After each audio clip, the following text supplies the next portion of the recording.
Hi there, my name's Dave, and I really enjoy drinking wine and talking about wine. And today we're going to drink and talk about this Rosso di Montalcino, a 2019 vintage from the Castello Banfi.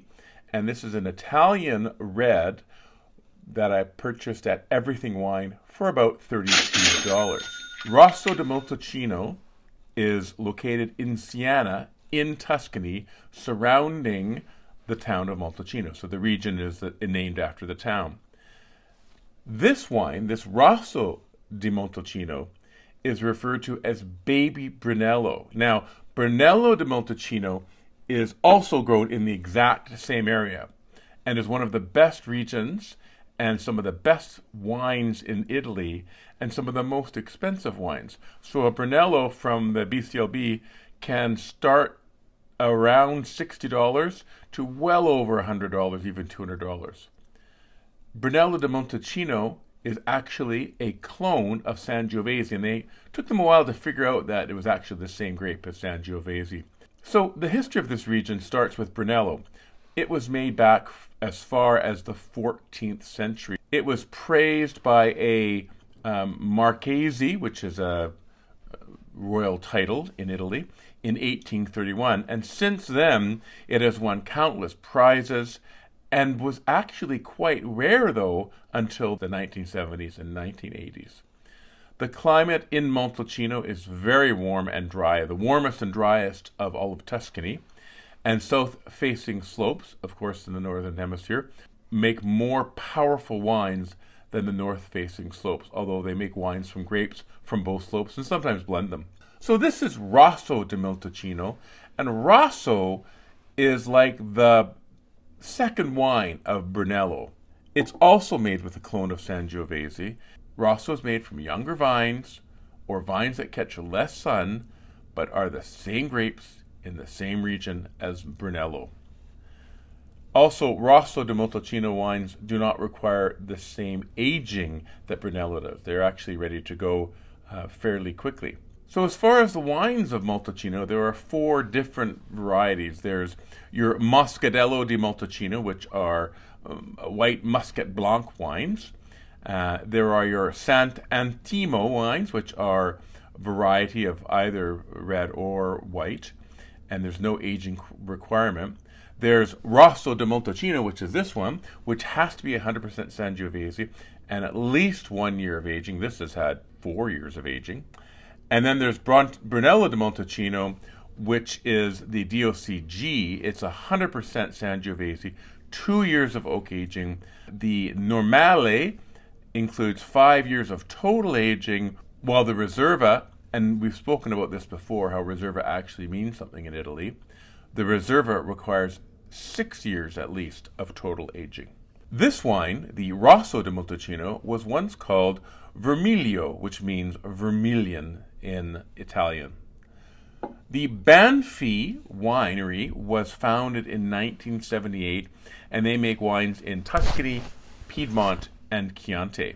They own 71 acres in Tuscany near Montalcino. This wine was grown on soils that included clay, sand, and stones.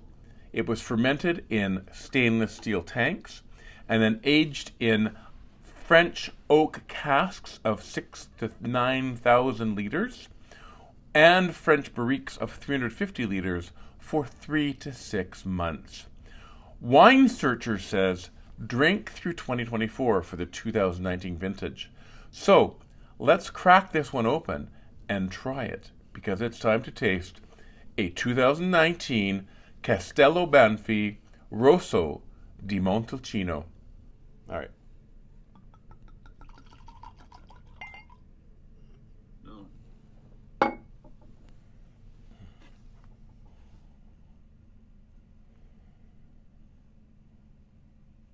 Appearance, clear, medium ruby with a little bit of garnet at the edges.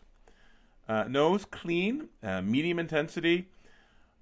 Lots of things happening. So first of all, it was a little hard to notice them, but after a while, they sort of emerged. So I got raspberry, blueberry, eucalyptus, pepper, sort of just notes of spiciness, some cedar and tobacco, and some smoke.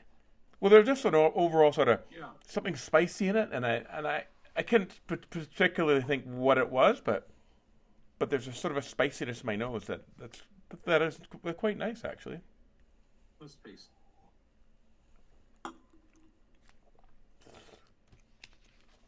Oh, wow. Dry, medium plus acidity, medium tannins, medium plus body. I thought high alcohol, and it's 14.5, so it's in the high range.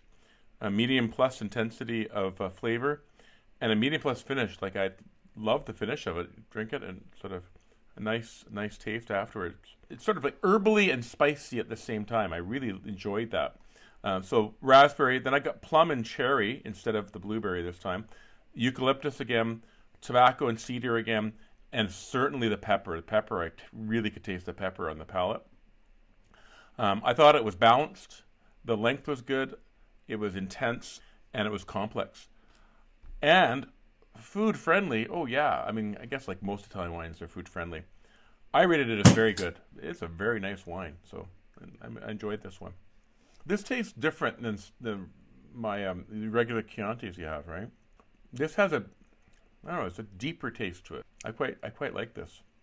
Unfortunately, $32 is a little pricey for pizza wine, but this would be great with pizza.